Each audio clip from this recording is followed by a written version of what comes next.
لنا ولكم في القرآن العظيم ونفعنا وإياكم بالآيات والذكر الحكيم. أستغفر الله إن الله غفور رحيم. اللهم صل على محمد وعلى آل محمد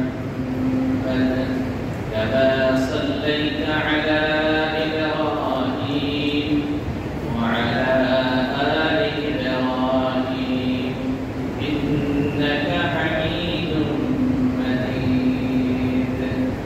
اللهم بارك على محمد وعلى آل محمد كما باركت على إبراهيم وعلى آل إبراهيم إنك حميد مجيد. মহান আল্লাহ রাব্বুল আলামিনের দরবারে শুকর আদায় করি আল্লাহ সুবহানাহু ওয়া তাআলা আমাদেরকে বরকতময় মাসে মাগফিরাতের মাসে নাজাতের মাসে রমাদান মুবারকের দ্বিতীয় জুমায় জুমার নামাজের উদ্দেশ্যে মসজিদে আসার বসার তৌফিক প্রদান করেছেন। সেই জন্য মাহবুবের শুকরিয়া আদায় করি। কালিমাত শুকর একবার করে নিন আলহামদুলিল্লাহ। আলহামদুলিল্লাহ। গত জুমায় আপনাদের সামনে হাদিসে পাক হাদিসে কুরসি পাঠ করেছিলাম। শুধুমাত্র এই হাদিসের আলোচনাটুকু শুরু করেছিলাম, সময় স্বল্পতার কারণে হাদিসের আলোকে কিছু বলতে পারি। আল্লাহ পাক যদি তৌফিক দিতে আজকে কিছু কথা আপনাদের সামনে পেশ করবো। আমার তৌফিক এই কিতাবে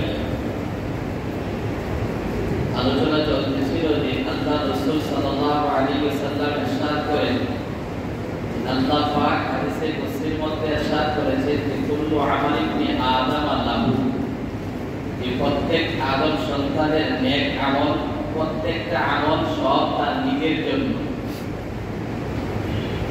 ইল্লা সিয়াম, তবে রোজা ছাড়া। রোজাটা বান্দা তার জন্য না, রোজাটা ফাইন্নাহু লি, এটা আমার জন্য।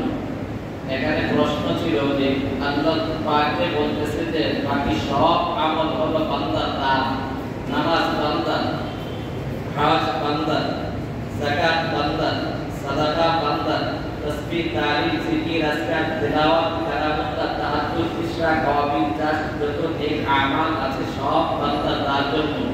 কিন্তু রোজাটা শুধু ভিন্ন, এটা আমার। রোজাকে আল্লাহ আমার কেন বলেছেন এর এক ব্যাখ্যা বলতে শুরু করেছিলাম যে একটা হলো কারণ রোজা হলো যে তিনটা জিনিস থেকে বিরত থাকার নাম। তিন জিনিস না করার নাম বড় পারিভাষিক অর্থে রোজা বলে।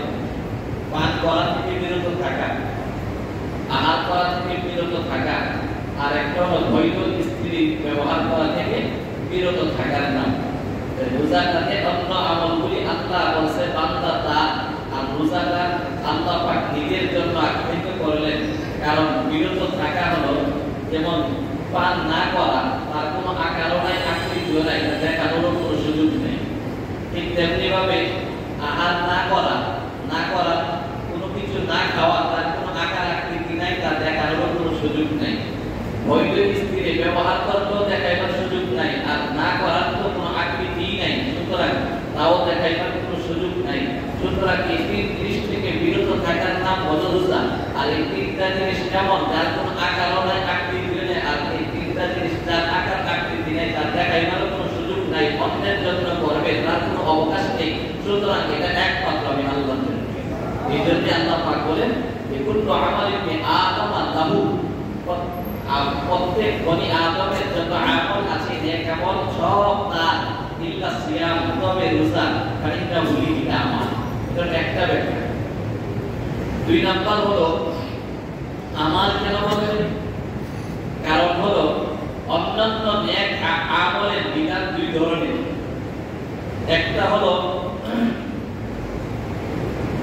অন্যান্য প্রত্যেকটা আমলের প্রতিদানের সীমারেখা আছে। নামাজ পড়লে কি প্রতিদান তার একটা সীমারেখা হাদিসে বর্ণিত আছে। আল্লাহ নিজেকে যাকাত দিলে কি সওয়াব পাবে, প্রতিদান দিবে, তারও একটা সীমারেখা আছে। যেভাবে সাদাকা করলে কি সওয়াব হবে তার একটা সীমা রেখা আছে। এটা হলো সসীম, অসীম নয়। এটা হলো কি সসীম, সীমা রেখা জানা আছে। যেমনি ভাবে আপনি অন্য হজ করলে কি সওয়াব হবে, ওমরা করলে কি সওয়াব হবে, সবগুলি দেখাইবার সুযোগ আছে, শোনাইবার সুযোগ আছে, কিন্তু তার একটা সীমা রেখা আছে। যেমন আল্লাহ রাসূল এই হাদিসের মধ্যে বলেন, কুল্লু আমালি ইবনি আদম ইউদাআফুল হাসানাতু বিআশরি আমসালিহা ইলা 700 দিরহিন আও কামা কানা আলাইহিস সালাতু ওয়াস সালাম। যে প্রত্যেক বনি আদমের নেক আমল 10 গুণ থেকে নিয়ে 700 গুণ পর্যন্ত তার নেক আমলের বদলার প্রতিদান বৃদ্ধি করা হবে।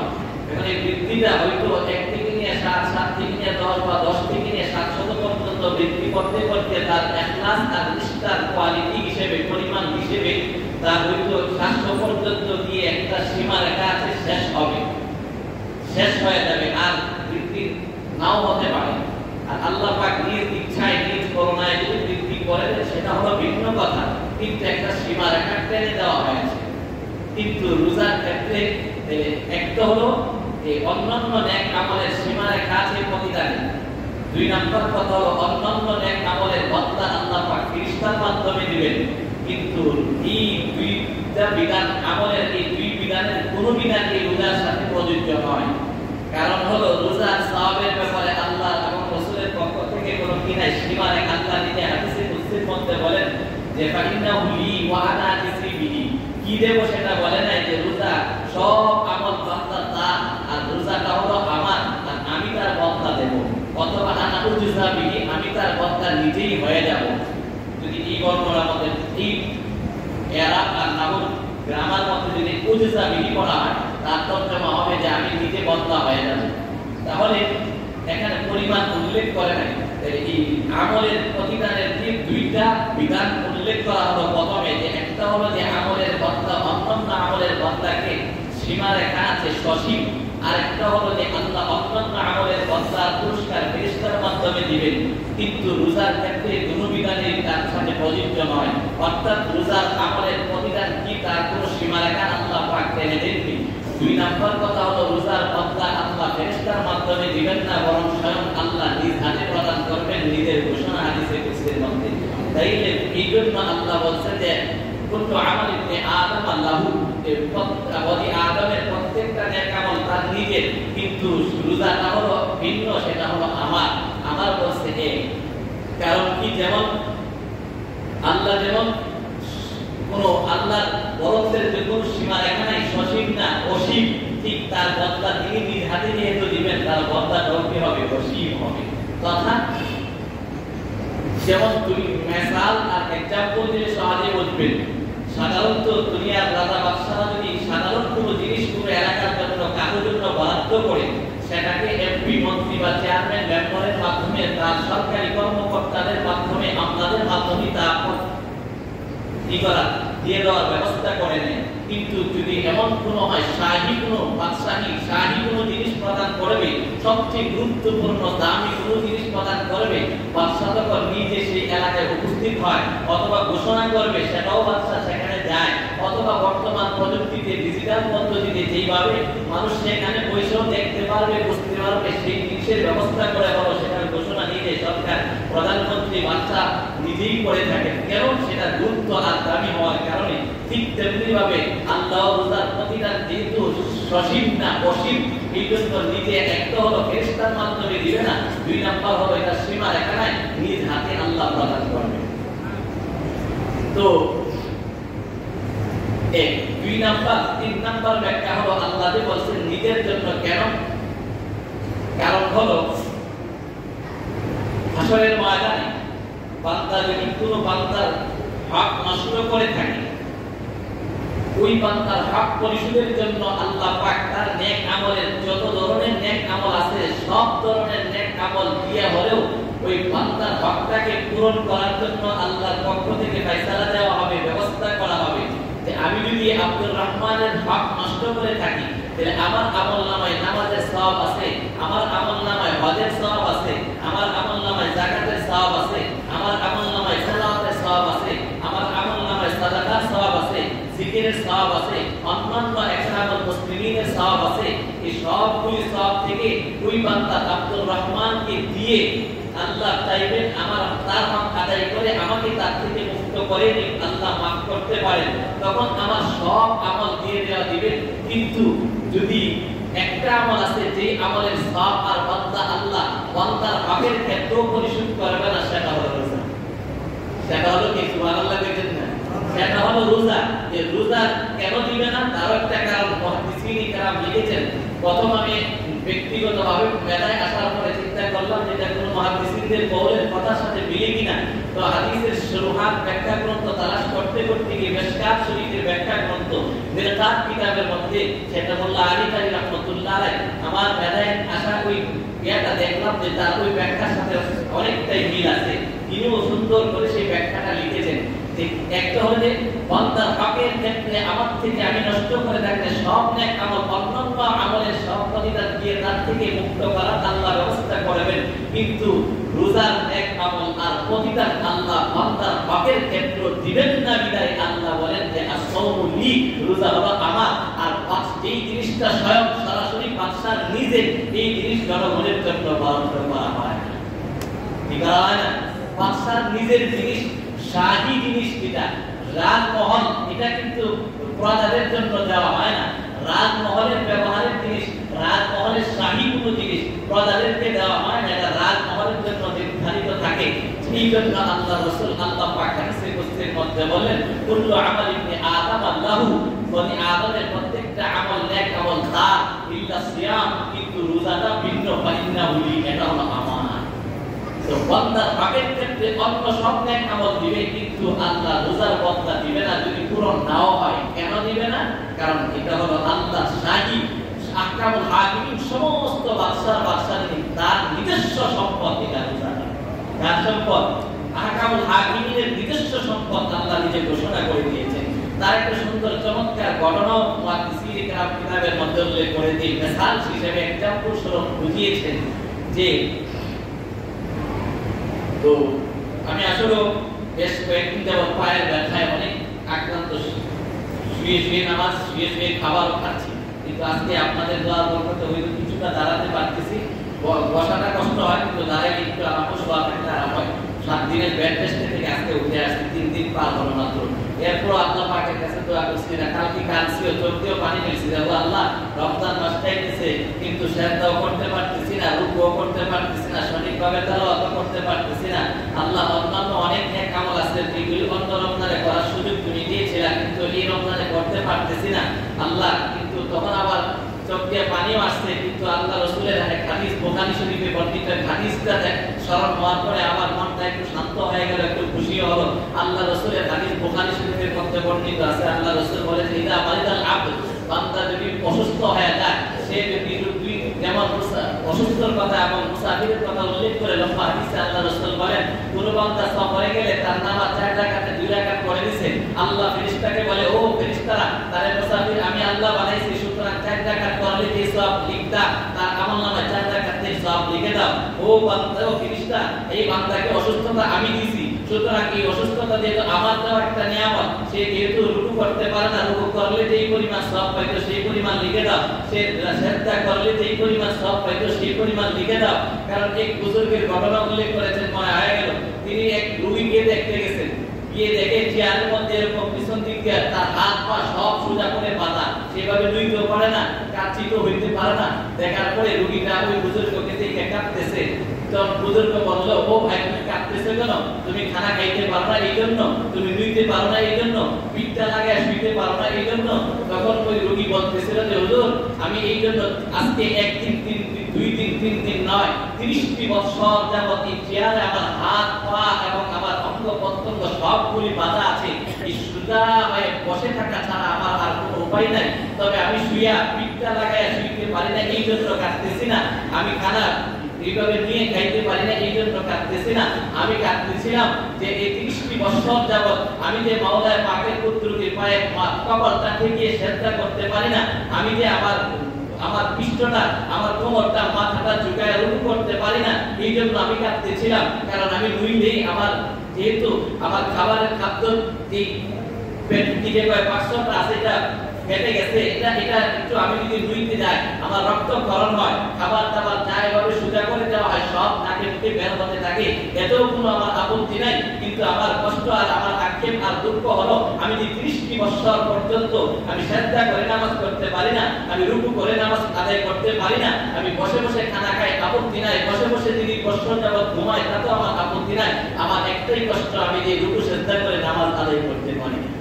কিন্তু আল্লাহ রাসূল বলেন যে 30 বছর তুমি সিজদা করে রুকু করে সবকিছু সঠিকভাবে করে তাকবীর আরকানের সাথে করলে যেই পরিমাণ সওয়াব বান্দা পাইতো, ওই যে অসুস্থতা যেহেতু আল্লাহ বলেন ফেরেশতাদেরকে, ও আমার ফেরেশতারা বান্দা সঠিক অবস্থায় থাকলে যেই পরিমাণ সওয়াবের অধিকারী হইতো সেই পরিমাণ সওয়াব তার আমলনামায় লিখে দিতাম।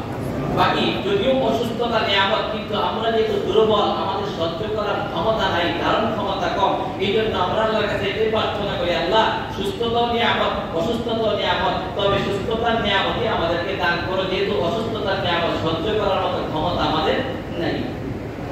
তো বলতেছিলাম যে আল্লাহ পাক কেন বলছেন যে বান্দার হক দিবেন না, শাহী মালে রূপান্তরিত হয়ে যায় আল্লাহর নিজস্ব মাল। এক বাদশা তার ওজিরকে বলল যে পৃথিবীর কোন এলাকার কোন দেশের মানুষ সবচেয়ে বুদ্ধিমান আর কোন দেশের মানুষ সবচেয়ে বোকা, তুমি একটু আমাকে বলতে পারবে? তখন ওজির বললেন যে হ্যাঁ বাদশা মহোদয়, অমুক এলাকার মানুষ হলো সবচেয়ে জ্ঞানী আর অমুক এলাকার মানুষ হলো সবচেয়ে বোকা আর বুদ্ধিহীন। তখন বাদশা বলল তুমি বুঝলা কিভাবে? তাহলে তুমি পরীক্ষা করে আমাকে প্রমাণ করে বুঝিয়ে দাও। তখন ওই ওজির করলো কি, প্রথমে বোকা এলাকার একটা মানুষকে ধরে এনে বাদশার সামনে তাকে এনে বলল, সেও ছিল দিনদার একজন মানুষ, টুপিদারি পাঞ্জাবি ওয়ালা, দোকান ব্যবসা করে, ছোটখাটো ব্যবসা। তাকে বলল যে তোমার দাড়িগুলি মুন্ডন করে আমার কাছে বিক্রি করে বলে তোমাকে টাকা দেবো। তুমি আমার দাড়ি মুন্ডন করে কত টাকা দেবা? আমার এই দাড়ির উসিলায় নামাজ পড়ি, রোজা রাখি, বিদায় মানুষ মনে করে আমি দিনদার, এই জন্য টুকটাক কিছু কাস্টমার আমার দোকানে আসে, আর তুমি বলতেছো আমার দাড়ি মুন্ডন করে দেওয়ার জন্য। ওই যে তুমি সারা বছর ব্যবসা করলে যেই পরিমাণ লাভবান হইবা সেই পরিমাণ মুনাফা তোমাকে দাড়ির বিনিময়ে দিয়ে দেবো। এই সরল মানুষটা চিন্তা করলে তো ভালো কথা, যে যদি সারা বছরে যেই পরিমাণ লাভ হয় এর চেয়ে বেশি যদি দিয়ে দেয় তাহলে দাড়িটা আমি বিক্রি করে দেয়, তো সেই পরিমাণ টাকা দিয়ে তার দাড়ি মুন্ডন করে দিয়ে গেল আর টাকা নিয়ে বাড়ি ফিরে গেল। যাওয়ার পরে তার স্ত্রী বলে, আরে কামটা করলেন কি আপনি? যে দাড়ির উসিলায় আপনাকে মানুষ দিনদার মনে করে কিছু কাস্টমার আসতো, ব্যবসা হইতো, জীবিকার ব্যবস্থা হইলো, আর আপনি এই দাড়িটা মুন্ডন করে কথা বলিস না, কারণ আমি অনেক মুনাফার বিনিময়ে এই দাড়িগুলি বিক্রি করে আসছি। কারণ আপনার দাড়ি তো বিক্রি করছেন ঠিক আছে, কিছু মুনাফা পাইছেন, 1 বছর পরে তো এই আপনার আর ব্যবসা হবে না, কারণ একবার বিশ্বস্ত হওয়ার পরে মানুষ যখন বিশ্বাস হারিয়ে ফেলে এই বিশ্বস্ততা আর ফিরে আসে না। আপনি হাজার কিছু ভালো হলেও প্রকৃতপক্ষে আপনি ভালো, কিন্তু বিশ্বস্ততা হারায় ফেললে আর সেই বিশ্বস্ততা ফিরে আসে না।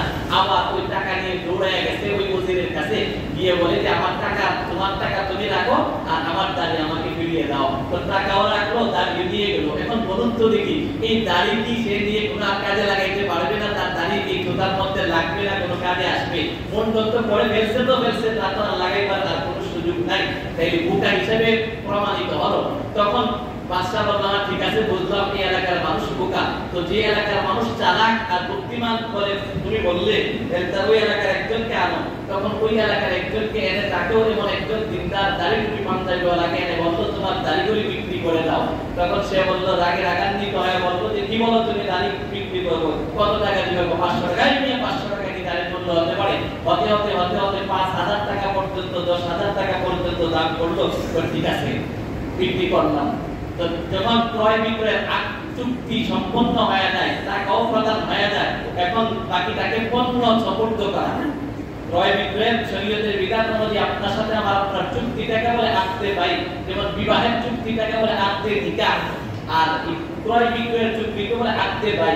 আপনার সাথে আমি মাল বিক্রি করবো, আপনি টাকা দিবেন, ক্রেতা আর বিক্রেতার ঠিক মূল্য নির্ধারণ করে রাজি হয়, এই মূল্য নির্ধারণ করে চুক্তি সম্পন্ন হলে বিবাহকারী ক্রয় বিক্রয় সম্পন্ন হয়ে যায়। এখন ক্রেতা টাকা দিবে, বিক্রেতা পণ্য বুঝিয়ে দিবে। এখন টাকা সে গ্রহণ করলো, পণ্য তো দাড়ি মুন্ডন করে দিতে হবে। বিক্রি করলো পরে যখন দাড়ি মুন্ডন করার জন্য যাহা মুন্ডন করলো আগে, তখন রাত মহলের মধ্যে দাড়ি মুন্ডন করার জন্য যখন নাপিতকে ডাকা হলো, আসার পরে যেই মাত্র সে ঘুর লাগাবে, তখন সে হইচই চিল্লা চিল্লি শুরু করে বলে, এই রাখো রাখো রাখো রাখো, কি হয়েছে? পরে মুন্ডন করলো, এই দেখো রাজ দরবারে যত মানুষ আছে সবাই শোনো, যে বাদশার দাড়ি মন্ডন করা হচ্ছে, বাদশার রাজার দাড়ি মন্ডন করা হচ্ছে, তখন বাদশা পর্যন্ত উপর থেকে নিচে নেমে আসলো। বিষয়টা কি এত চিল্লার বৈগুণ্যর কারণটা কি? ওই যে বাদশার দাড়ি মন্ডন করা হচ্ছে, মানুষ জড়ো হয়ে গেছে। বাদশা চিন্তা করো, হাইরে আমার ইজ্জত সম্মান সব পরিষ্কার হয়ে যাবে যদি দেশের মানুষ জানে যে বাদশার দাড়ি মন্ডন করা হচ্ছে, আমার ইজ্জত সম্মান সব মাটির সাথে মিশে যাবে। কি হয়েছে? বাদশার দাড়ি কোথায় মন্ডন করা হচ্ছে? এই চালাক ব্যক্তিরা বলে যে এতক্ষণ এই দাড়িগুলি ছিল আমার, যেই মাত্র বাদশার ওজিরের সাথে ক্রয় বিক্রয়ের চুক্তি সম্পন্ন হলো আর আমি টাকাও গ্রহণ করে ফেললাম, এই দাড়িগুলির মালিক এখন হয়ে গেলেন কে? বাদশা নিজে। সুতরাং এখন দাড়ি মন্ডন করা মানে এটা আমার দাড়ি নয়, এটা যেন বাদশার দাড়ি মন্ডন করা হচ্ছে। বাদশাটা হেরে সর্বনাশ, আমার ইজ্জত সম্মান সব শেষ হয়ে যাবে, আমার সম্পদ। সুতরাং এটাকে সুরক্ষার যত কাজ আছে, পদক্ষেপ আছে, তা গ্রহণ করো। ওদেরকে বলবো তাকে 10,000 দিরহাম পুরস্কারে পুরস্কৃত করো এবং এই দাড়িগুলি সুরক্ষার জন্য, যেহেতু এটা আমার, আমি রাজা, বাদশার দাড়ি পরিণত হয়ে গেছে, এই বাদশার দাড়িটি সুরক্ষার জন্য মাসিক যত টাকা খরচের প্রয়োজন, এই খরচটাও পর্যন্ত বাইতুল মাল থেকে বরাদ্দ করে দাও। ও মুসলমান, এই ঘটনা উল্লেখ করে মুহাদ্দিসিনরা বুঝাইতে চান আল্লাহ পাকও ঠিক তেমনি ভাবে বান্দাকে বলে যে বান্দা সব আমল তার, ইল্লা সিয়াম, তবে রোজাটা হলো ভিন্ন, সেটা হলো আমার। যেমন রোজা আমার, আর আল্লাহ পাক নিজের বাদশাহী সম্পদ ঘোষণা করে দিয়েছেন। এই কারণে আল্লাহ এই রোজাটাকে বান্দার হক নষ্ট করে থাকলেও অন্য আমলের সওয়াব দিয়ে ক্ষতিপূরণ করবে, কিন্তু বাদশার মাল আল্লাহ নিজের সম্পদকে বান্দার হকের ক্ষেত্রে দিবে না, এটাকে সুরক্ষিত করে রাখবে। যেমন অসীম প্রতিদান রোজা, এই যে জান্নাতীরা যতদিন থাকবে ততদিন পর্যন্ত রোজার প্রতিদান ভোগ করতে থাকবে। এখন বলুন তো দেখো আপনারা শিক্ষিত সমাজ, জান্নাত কি শেষ হওয়ার না অসীম? তো জান্নাত যেমন অসীম, জান্নাতে যে যাবে একবার তাকে আর বের করা হবে না। সুতরাং জান্নাতীরা জান্নাতে যতদিন থাকবে, তথা জান্নাত যতদিন থাকবে ততদিন জান্নাতের মধ্যে রোজার প্রতিদান আর বদলার পুরস্কার বসে ভোগ করতে থাকবে। সুতরাং জান্নাত থাকবে চিরকাল, চিরস্থায়ী। সুতরাং রোজার বদলা আর প্রতিদানও বান্দা ভোগ করতে থাকবে চিরস্থায়ী আর চিরকাল। এই জন্য আল্লাহ রাসূল আল্লাহ পাক হাদিসে কুদসির মধ্যে বলেন, কুল্লু আমালি ইবনে আদম লাহু, বনি আদমের প্রত্যেকটা আমল হলো তার নিজের জন্য, ইল্লা সিয়াম, তবে রোজাটা ভিন্ন, কাইন্না হুলি, এটা আমার। আল্লাহ নিজের বাদশাহী আর নিজস্ব মাল হিসেবে ঘোষণা করে দিয়েছেন। তো এখন কি ও মুসলমান, আমি আপনাদেরকে বলি, আল্লাহ এই জায়গায় আজকে দুনিয়ার বাদশাহ যদি বলে এটা আমার মাল, এটা দেশের মানুষ, প্রজা, তার কর্মকর্তা সকলেই তাকে সুরক্ষার জন্য কি করে, হেফাজতের জন্য দায়িত্ব গ্রহণ করে। এটা সরকারি মাল, কেউ নষ্ট করবে না।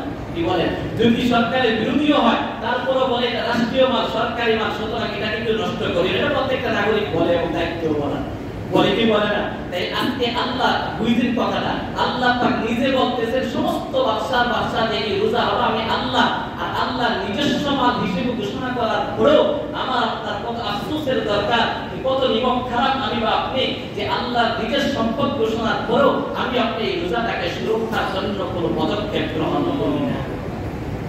এখন বলবেন যে রোজার সুরক্ষা কি জিনিস? রোজার সুরক্ষা হলো একটি জিনিস থেকে পানাহার আর স্ত্রী, বৈধ স্ত্রী থেকে বিরত থাকার নামই কিন্তু রোজা নয়, এটা হলো পারিপার্শ্বিক রোজা।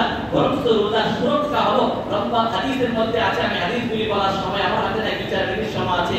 হাদিসের মধ্যে আল্লাহ রাসূল তো এক হাদিসে বলেছেন যে যেই ব্যক্তি কিনা করে, যে তার মিথ্যা কথা বলা, গীবত করা, শিকায়ত করা, এইগুলি না ছাড়ে, সেই তার জন্য ওয়ালাইসা লিল্লাহি হাজা আইয়াতি আইয়াদা তাআমাহু ওয়া শারাবাহু, আও কামা ক্বালা আলাইহিস সালাতু ওয়াস সালাম।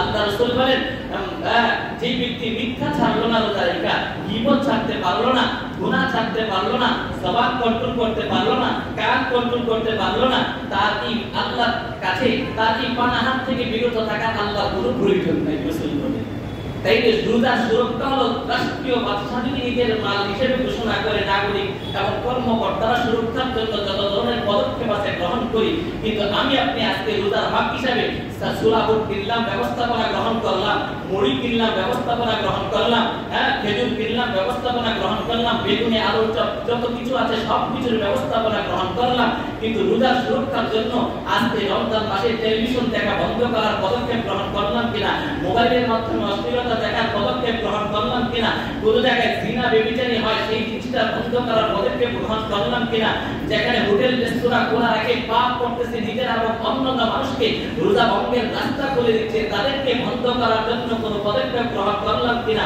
আমি কান দ্বারা গীবত শোনা থেকে গান বাজনা শোনা থেকে বিরত থাকার কোনো পদক্ষেপ গ্রহণ করলাম কিনা, বরং এই ক্ষেত্রে আমার আপনার পদক্ষেপ নাই। দুনিয়ার সব ক্ষেত্রেই কিন্তু রাষ্ট্রীয় মাল হিসেবে তার সুরক্ষার জন্য পদক্ষেপ আছে। আর আহকামুল হাকিমিন বলেন যে রোজা আমি আল্লাহর সম্পদ, সুতরাং তার সুরক্ষার জন্য আমার আপনার কিন্তু এখনো পর্যন্ত কানকে কন্ট্রোল করে না। হাদিস শরীফের মধ্যে আল্লাহ রাসূল থেকে বর্ণিত এক মহিলা রোজা রাখার পরও তার জবান কন্ট্রোল না, তো রাসূল বলেন মা সামাত, এই মহিলাটা রোজা রাখেনি। তখন এই কথা রাসূলের এই কথা যখন ওই মহিলার কানে গেল, তখন মহিলা তার জবানকে তার মুখকে কন্ট্রোল করে ফেলল। কন্ট্রোল করার পরে কন্ট্রোলের কথা যখন রাসূলের কানে পৌঁছলো, রাসূল বলেন আল-আন সামাত, এখন সে রোজা রেখেছে। তাহলে কি বুঝলেন? রাসূলের হাদিস প্রমাণ করে যে আমি রোজা শুধু পানাহার আর বৈধ স্ত্রী ব্যবহার থেকে। ও মুসলমান, আরেকটা কথা বুঝেন, 3 জিনিস থেকে বিরত থাকা কিন্তু সাময়িকের জন্য হারাম, সুবে সাদিক থেকে সন্ধ্যা পর্যন্ত। আর রোজা সুরক্ষার জন্য যে সমস্ত জিনিস থেকে বিরত থাকা, এগুলি মরণ পর্যন্ত বিরত থাকা ফরজ। যেমন গীবত করা থেকে গীবত করা হারাম আপনার মৃত্যু পর্যন্ত, জুলুমখুরি করা হারাম মৃত্যু পর্যন্ত, জিনা করা হারাম মৃত্যু পর্যন্ত, চুরি করা হারাম মৃত্যু পর্যন্ত, সুদ খাওয়া হারাম মৃত্যু পর্যন্ত, ঘুষ খাওয়া হারাম মৃত্যু পর্যন্ত। আর রোজা তো হলো বৈধ তিনটা জিনিস, সাময়িক সীমিত কিছু সময় বিরত থাকাটা হলো হারাম, কিন্তু পরবর্তী সময় আপনার জন্য বৈধ। এর বৈধ জিনিসগুলি যে জায়গায় হারাম, আর তার সুরক্ষার জন্য মরণ পর্যন্ত যেগুলো থেকে বেঁচে থাকা জরুরি আর সেগুলো থেকে বেঁচে থাকা ফরজ আর করা হলো হারাম, সেগুলি থেকে যদি বেঁচে থাকতে পারি, তাই কি হবে? রোজা আমার সুরক্ষিত রোজা। আর নতুবা আমার আপনার রোজাটা কি হবে না? সুরক্ষিত রোজা হবে না। বরং ওই রোজা হাজার গুণ উত্তম। খুব দিল দিয়ে শুনবেন, কারণ যেই রোজার মধ্যে ও মুসলমান, যেই রোজা আমি রাখলাম তাই টেলিভিশনেও দেখি, হারাম জিনিসও দেখি, হারাম কথাও বলি, হারাম জিনিস শুনি, হারাম খাই, মাপে কম দেই, জিনা অর্থাৎ গুনাহের কাজে লিপ্ত থাকি, এমন রোজাও করি, আবার তাহাজ্জুদও করি, ইশরাকও করি, আওয়াবিনও করি, তেলাওয়াতও করি, জিকিরও করি, আজকারও করি, সব করি। তো এমন রোজার চাইতে যেই রোজাদার রোজা রাখলো 3 কাজ থেকে বিরত থাকার পরে নফল নামাজও করে নাই, নফল তাসবিহও করে নাই, নফল তেলাওয়াতও করে নাই, তাহাজ্জুদও করে নাই, ইশরাকও করে নাই, আওয়াবিনও করে নাই, কিন্তু ওই বান্দাটা একটা কবিরা গুনাহ করে নাই, তাহলে এই বান্দাটা নফল ইবাদত বন্দেগী এক পরিমাণ বিন্দু পরিমাণও যদি নাও করে আর হারাম গুনাহ থেকে বেঁচে থাকে, ওই যেই বান্দা হারাম গুনাহতে লিপ্ত রইলো, রোজাও রাখলো আর যত ধরনের নফল ইবাদত আছে সব করলো, ওই ব্যক্তির রোজার চাইতে এই ব্যক্তির রোজাটা হাজার গুণে কোয়ালিটিপূর্ণ হবে। বিভিন্ন মুসলমান রোজার থাইকা ওই 3 জিনিস থেকে বিরত থাকা যেমন জরুরি, ওই গুনাহ থেকে বিরত থাকাটা এর চাইতে আরো বহু গুণ বেশি জরুরি। আল্লাহ পাক আমাদেরকে গুনাহ থেকে সুরক্ষিত থেকে রোজাকে পরিপূর্ণ সুরক্ষা করার তৌফিক দান করুন। আরেকটা কথা হলো সদকায়ে ফিতর, যেহেতু আসলে তো সদকায়ে ফিতর ওয়াজিব হয় ঈদের দিন সুবে সাদিকের পূর্বে, কিন্তু সুবে সাদিক হলেই সদকায়ে ফিতর ওয়াজিব। এখন আমার আপনার উপর সদকায়ে ফিতর ওয়াজিব না, আদায় করলে আদায় হবে, সেটা হলো ভিন্ন মাসলা।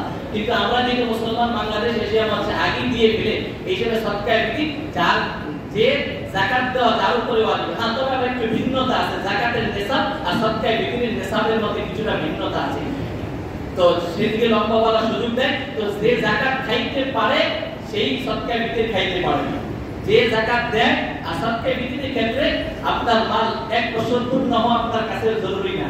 ঠিক তেমনি ভাবে ব্যবহারিক সামগ্রীর অতিরিক্ত যেগুলি আছে এগুলিও সদকায়ে ফিতরের নিসাবের মধ্যে শামিল হয়। জমি একটা আছে যেটা আপনার খোরাকের জন্য ব্যবহার না, এটা অতিরিক্ত সম্পদ। বাড়ি 2টা আছে, অতিরিক্ত এই বাড়িগুলি জমিগুলি সদকায়ে ফিতরের নিসাবে গণ্য হবে। মোবাইল একটা হলে চলে, 5টা মোবাইল আছে, ওই 4টা মোবাইলের মধ্যে আপনার সদকায়ে ফিতরের নিসাবে শামিল হবে। কিন্তু অনেকে বলে যে সদকায়ে ফিতরের ক্ষেত্রে চাকরি ব্যবসা নাই, ইনকাম নাই, কিন্তু তার অনেক আসবাবপত্র আছে যেগুলি না হলেও তার চলে, ওইগুলিও সদকায়ে ফিতরের নিসাবে ঢুকবে, কিন্তু যাকাতের নিসাবে সেগুলি কি হবে না, ঢুকবে না। এই জন্য সদকায়ে ফিতর ব্রাহ্মণবাড়িয়ার জন্য যেই এলাকায় যেই মানের গম দিয়ে যদি আসলে 5 ধরনের জিনিসের কথা হাদিস শরীফের মধ্যে আছে। একটা হলো জব, 2 নাম্বার কিসমিস, 3 নাম্বার খেজুর, 4 নাম্বার কনি, 5 নাম্বার হলো গম। এই 5 জিনিসের কোন এক জিনিসের দ্বারা আদায় করলেই আদায় হবে। সর্বনিম্নটা হলো গম। গম যেটা এটা হলো হাদিস শরীফের মধ্যে আছে মিন নিসফি সাই, ওই যে আদাসা হয় 1 কেজি 635 গ্রাম, 1 কেজি 635 গ্রাম গম অথবা তার সমমূল্য দেওয়া। এই হিসাবে আমাদের 70 টাকা আছে, আমাদের ব্রাহ্মণবাড়ির গমের রেট যাচাই করে 80 টাকা নির্ধারণ করা যে সর্বনিম্ন। আপনি যার সম্পদ আছে সে আপনি 80 টাকা কেন দিবেন? আপনি খেজুরের মূল্য দেন, খেজুর দিয়ে দিলে, পনির দিয়ে দিলে, জব দিয়ে দিলে, কিশমিশ দিয়ে দিলে। তার বিধান হলো হাদিস শরীফের মধ্যে আছে সাআম মিন শাঈরিন ওয়া তামারিন ওয়া ইকিতি। আল্লাহ রাসূল বলেন যদি খেজুর দিয়া দাও, পনির দিয়া দাও, কিশমিশ দিয়া দাও, জব দিয়া দাও, তাইলে দিবা এক সা কত হয়? 3 কেজি 270 গ্রাম। 3 কেজি 270 গ্রাম খেজুর দিবেন, অথবা পনির দিবেন, অথবা কিশমিশ দিবেন, অথবা জব দিবেন, নতুবা এর সমপরিমাণ মূল্য এই পরিমাণের যে পরিমাণ মূল্য আছে সেই পরিমাণ পরিশোধ করবেন। তো আপনাকে কোটিপতি বানাইছে, লাখপতি বানাইছে, 50 লাখ টাকা মালিক, আপনি এই গমের মূল্য কেন দিতে যাবেন? যারা মধ্যবিত্ত আছে এরা গমের মূল্য দিয়ে দিবে, আপনি বেশি টাকা দিয়ে দিবেন। অনেকে বলে চাউলের একটা মশলা বিগত 2 বছর আগে আমাদের বাংলাদেশ ইসলামিক ফাউন্ডেশন থেকে বলার কারণে অনেকেই এই জিনিসটা নিয়ে একটু আমাদের উলামা সমাজের মধ্যে কথা হয়েছে, একটু বুঝছেন মাসালাটা বিচার হলো। আসলে আমরাও অনেক সময় আছি বলে কিন্তু তাহকিকের বিষয়, বুঝার বিষয়। চাউল দেওয়া যাবে না, আর ডাইরেক্ট দেওয়া যাবে এটাও বলা যাবে না, আর একেবারে দেওয়া যাবে না সেটাও বলা যাবে না। মাসালাটা একটু শুরু করতে আবার আমার ব্যাপারে ভুল ধারণা করে আবার লেখালেখি শুরু করে দিন।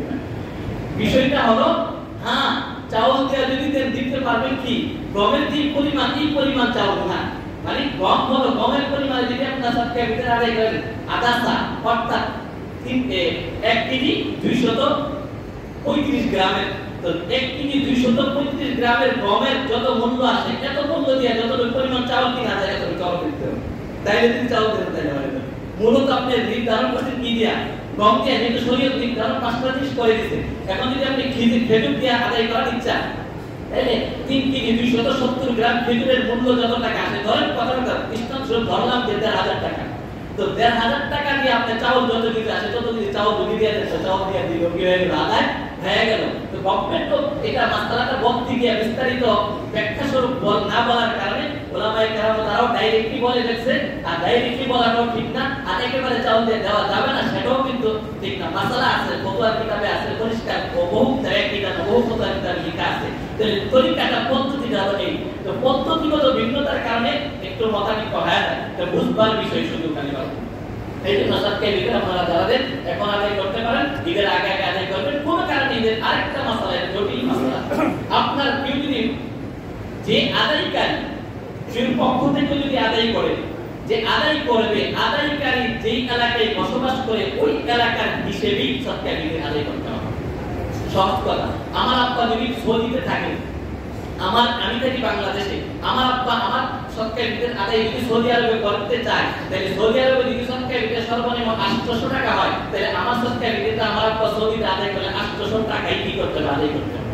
সুতরাং আমি আমার ছেলে থাকে, মনে করেন আপনার ছেলে থাকে সৌদিতে, আর আপনি আদায় ছেলের পক্ষ থেকে আদায় করবেন বাংলাদেশে ব্রাহ্মণবাড়িয়াতে, তাহলে ব্রাহ্মণবাড়িয়াতে আদাসা সর্বনিম্ন যদি 80 টাকা ধরেন বা 100 টাকা বা 110 টাকা যতই বলেন যত নির্ধারিত হয়, এই পরিমাণে আপনি আপনার বিদেশে সৌদিতে থাকা ছেলের পক্ষ থেকে আপনি আদায় করেন, তো আদায়কারী যে এলাকায় আছে সেই এলাকার হিসাব হবে। এই মাসআলাটা একটু মনে রাখেন, তাইলে কিন্তু ওই তার পক্ষ থেকে যদি আদায় করে আপনার বিদেশ থেকে এখানে হিসাবে আদায় করে, তাহলে আপনার পক্ষ থেকে কিন্তু সবকে আদায় হবে না। আল্লাহ পাক আমাদের আরো অনেক মাসআলা আছে, আমরা ওলামায়ে কেরাম থেকে বুঝে শুনে মাসআলার উপরে আমল করার তৌফিক দান করুন। আল্লাহ পাক আমাদের সকলকে গুনাহ বর্জন করে রোজাকে পরিপূর্ণ সুরক্ষিত রেখে রোজা পাক আদায় করার তৌফিক দান করুন। শুকর করি আমিন। ওয়া আখিরু দাওয়ানা